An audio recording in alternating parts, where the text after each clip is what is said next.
Hey guys! I was walking around taking care of my plants earlier today. I realized that my monstera obliqua is ready for a haircut. Let me show you, I'm gonna pull it out now. This is my monstera obliqua, which I did grow by node. Here you can see the original node.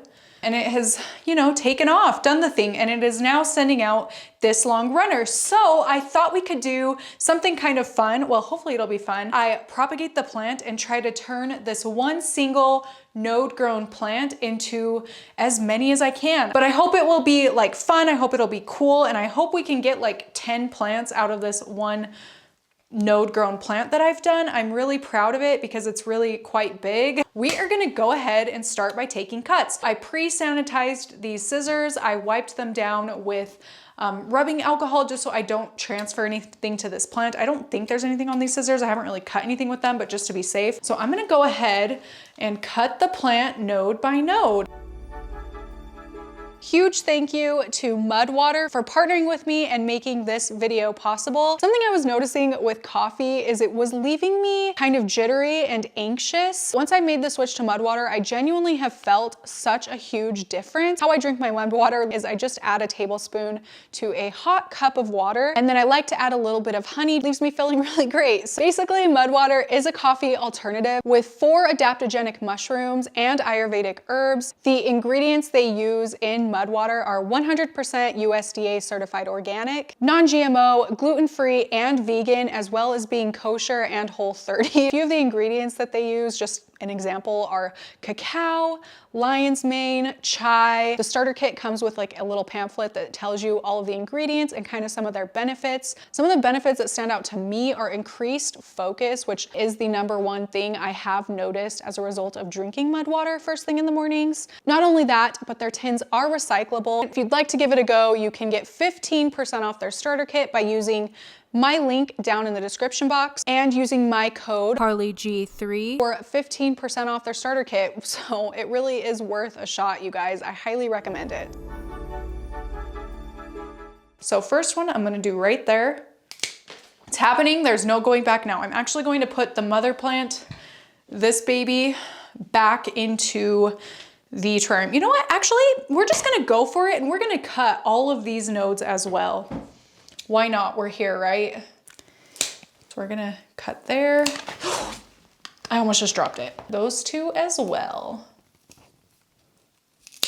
This cut already has an activated growth point, which is really cool. So I think that one's going to grow pretty easily. Space them out so you can see them a little bit better. 4, 5, 6, 7, or 7 as my son would say, 8, 9, 10, and 11. So that's actually awesome. We're going to try to turn 1 monstera obliqua into 10. Okay, so what we're going to do with all of these cuts is I'm going to set them aside and let them callus over. From past experience, monstera obliqua like to be propagated in super high humidity. So I'm going to be keeping them in this greens container. So this was Power Greens. A versatile mix of tender baby spinach, mizuna, chard, and kale. But yeah, this is going to be the perfect size to house all of our cuttings, and it has a lid.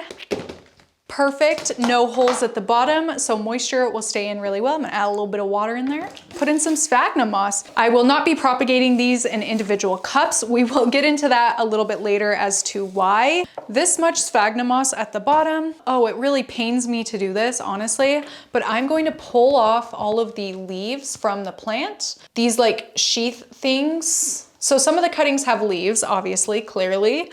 But some of them didn't actually produce leaves, it just produced a runner, and they end up with this like sheath.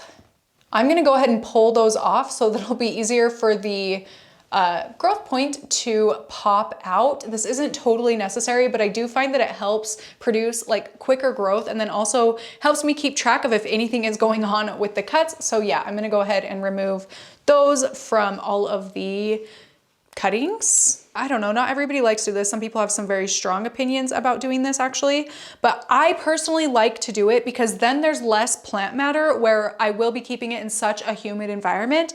There's less matter that could potentially rot, you know? Again, totally not necessary, and there are definitely different schools of thought on it, but just for me, this is how I'm most comfortable going about propagation. We actually have 12 cuttings here. I'm just going to go ahead and make and plant each of the little cuts into the sphagnum moss box. Some of them, well, most of them actually, all of them, no, most of them have quite long aerial roots. So I will be making sure that I put the aerial root into the sphagnum moss, of course, as deep as it'll go, but kind of compacting the sphagnum moss around those aerial roots, just so I know it's holding in place and they are actually touching the sphagnum moss. We have all of our little cuts in the moss. I'm just gonna kind of press them in again to make sure that they're all in there well, and the roots are touching the moisture. So something I do also want to know is I'm making sure that the cuts are longer, because something I really don't want to end up with on something like this is a completely rotten node. There is definitely a benefit to keeping nodes longer. I don't always do it on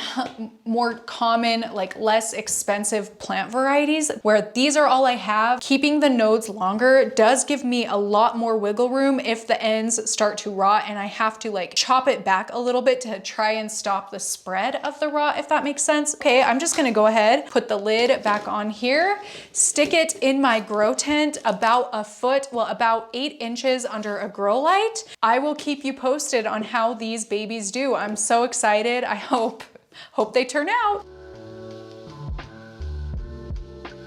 Okay, so we are back with a little obliqua node update. Here is our propagation box in all of its humid glory. Would you look at that?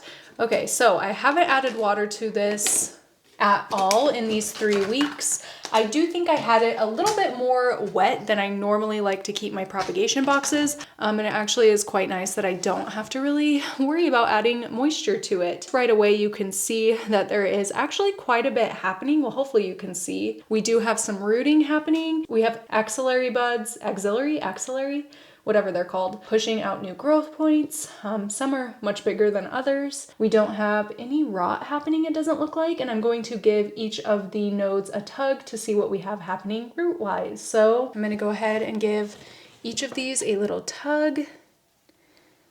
Oh look, we do have some root growth happening there and a tiny little growth point. This one has some roots as well, and look, a leaf. That's kind of cool because usually it'll push out runners for a while and then it'll decide to push out a leaf. But this little node is just, you know, doing the thing. Here we have another growth point, some more roots. I'm actually not going to pull them all the way out. I'm going to try not to anyway. Some more growth point activation, just the tiniest of root growth, but we do have pretty good start to a growth point. Growth point. Here's a pretty good growth point. No roots though. Ooh, look at that growth point. And there is some root there. This is actually the best growth point we had. This looks like it's going to throw out a runner, like I was saying that these guys like to do. They just like to throw out runners in the beginning. And then after a little while, they decide to throw out a leaf usually, but also a little tiny root happening there. Little root. Oh, that root looks awesome actually, with a growth point up top. I really need to not pull these out. It's hard when the roots are so small because I want to give them a little tug to be able to tell if root is happening. Because if you tug on like a rooting plant and it like resists a little bit, then that means roots are forming. But where these are such small roots, they aren't resisting enough that I can actually like feel them. This has some root and a nice growth point, one of the better ones actually. Here is our top cut, which nothing is happening. That actually hasn't changed at all. I'm happy with the progress. Again, this was a 3-week update. Yeah, I'm excited to get little plants from this. It looks like they're going to do well. So I'm gonna go ahead and put the lid back on, stick it back into some bright light, and I'll keep you posted on our little obliqua babies.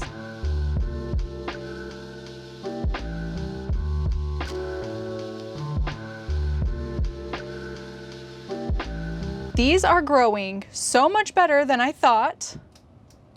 Wow, we have 1, 2, 3, 4, 5, 6, 7, 8, 9, and lots of runner growth. This is what I was telling you guys earlier. how the nodes, so here's a node, how they'll just send out long runners, and this seems to be what it does most often.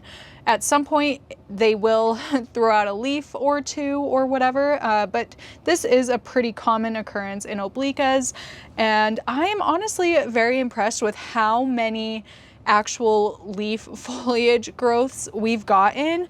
I'm not mad about the runners at all, because if your obliqua throws out runners like that, it's just more nodes that you can chop up and try to get more plants from. So yeah, this is where we're at. Everything is very rooted. Let's see what the bottom of this looks like. You can't see, oh, there's a root right there.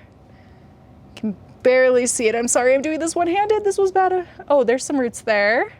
Looking really good. We do have some pretty significant root growth happening. The plants look really awesome. I am just going to let them grow longer, and I will keep you updated. I am going to pull out these little weed things. This is a moss thing, sphagnum moss thing. Just gonna pull those out. But I also should say I have not had to water this a single time. It has held moisture very, very well. So yeah, oh look, there's a little growth point there. So they're doing awesome. I'm so glad I did this. What do you think?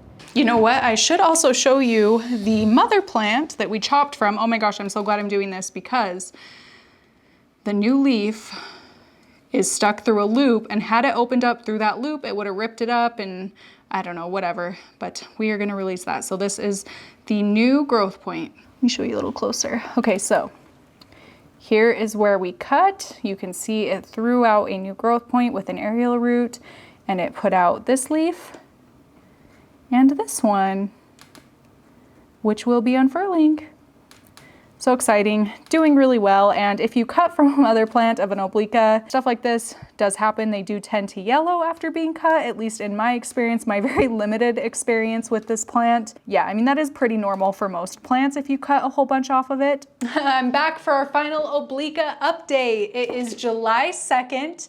And yes, we have our obliquas. I accidentally thought I was filming this, but I actually wasn't. Already potted up 2 of our obliqua propagations. So here's this one. Look at that beautiful new leaf. Oh, I'm so mad at myself for not realizing I wasn't recording, but yeah, we got one of our propagations potted up and a second propagation potted up. So this is the newest leaf. Looks really, really good. Roots look excellent. I thought about like unpotting them and then repotting them, but I was like, you know what? No, that's stupid. Let's open our box. Here are the other plants in here that we're gonna pot up today. I hope this video has helped show you that even with rare, it's not really rare, expensive, it is expensive houseplants, like you can buy one plant and have a never-ending supply of that plant. So I started off with a single node of obliqua. I showed you guys, I'm pretty sure I showed you guys on my mother plant at the beginning of this video, and I've ended up with all of this. So I've only ever paid for one obliqua node. I believe it was $100. As long as you're willing to be patient and like put in the effort to propagate, like you can end up with a never-ending supply. Okay, so I'm gonna go ahead to pot these up. I'm gonna go ahead, any of the single nodes that instantly shot out a growth point, I'm gonna go ahead and just pot them up as is. I'm gonna trim this a little bit shorter so it'll fit in the cup. But yeah, I'm gonna pull them all out if they're individual. Okay, and then the rest of these are kind of tangled up because there are so many runners. And when I say runner, I don't know if I quite clarified, but that's when they put out, the original node puts out like a new vine without any leaves and they root or whatever, but there's just no leaves. This is called a runner. At the end of runners, they will often decide to put out a leaf once they find a spot that's like adequate for growing. So I mean, there is a purpose for the runners, but it is frustrating, let me tell you that, because they do get all tangled up in here. You could definitely be more organized about it, but I'm just not a very organized person, so I just kind of throw them all in. I mean, you guys saw. So there are a few extra nodes there, but where I have so many nodes that I can continue propagating in here, I'm not gonna go ahead and chop those nodes up. I'm just gonna pot this up as one plant. Before I get potting, I do want to continue my little propagation box thing, keep multiplying my plants. So I'm just gonna go ahead and on each runner, just like we did before, as long as there's an aerial root and a node, I'm gonna go ahead and chop it and just put it in the moss.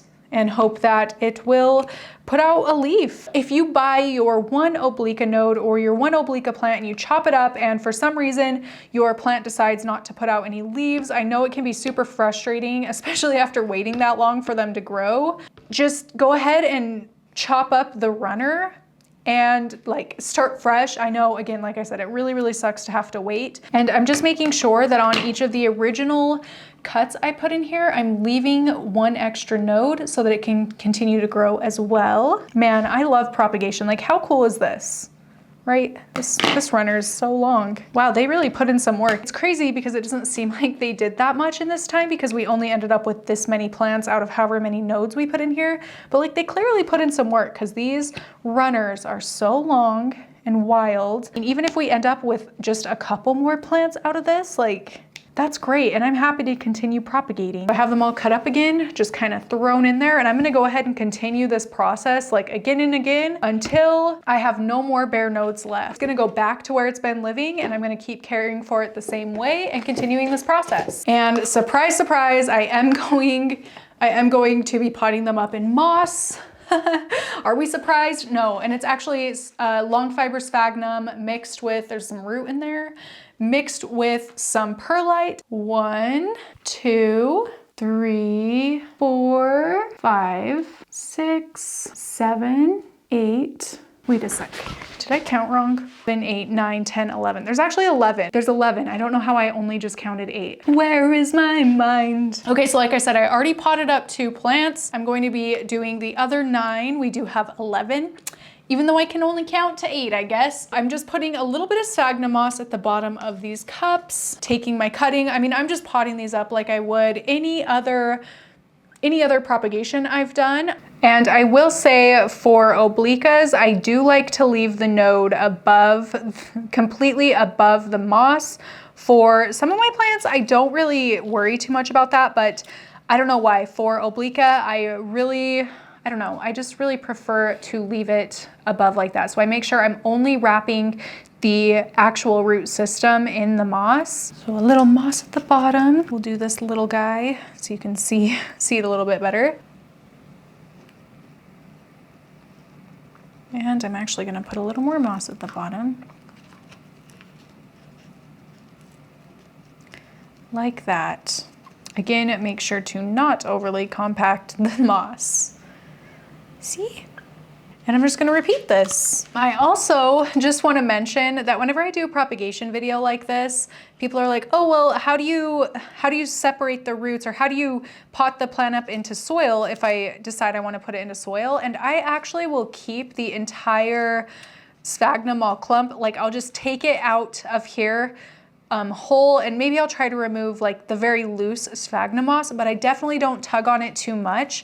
Anything that's like really attached to the plant that I would have to try and force off, I just leave on, and I go ahead and pot it into my soil, my container of soil, as a plug, and I have never had issues doing this. I've never had issues doing this. So I mean, if you've had issue doing this, then go ahead and leave a comment and share your experience. I'm really like interested if that's something people have had problems doing. But me personally, I mean, I propagate a lot, I repot a lot, really never had a problem. So that's what I do. Don't really recommend removing too much of the moss off the roots, or like really forcing it off the roots. We're all just trying to do our best. There's our last one. So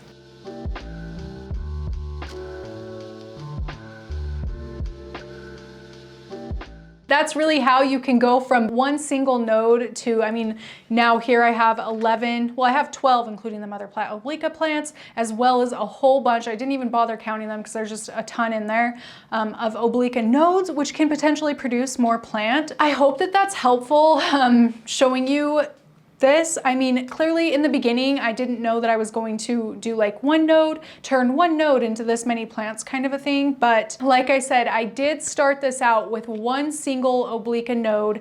I just didn't show you the point where I grew the obliqua node to my mother plant. So that was a process. I'm not saying it's like a super quick, easy thing to turn one node into a bunch of plants. Maybe for some varieties it is, not all varieties. And it did take a long time. And I wanna say it took probably a year for me to grow out my obliqua. I could have cut it sooner than I did. I just wanted to have more nodes to work with.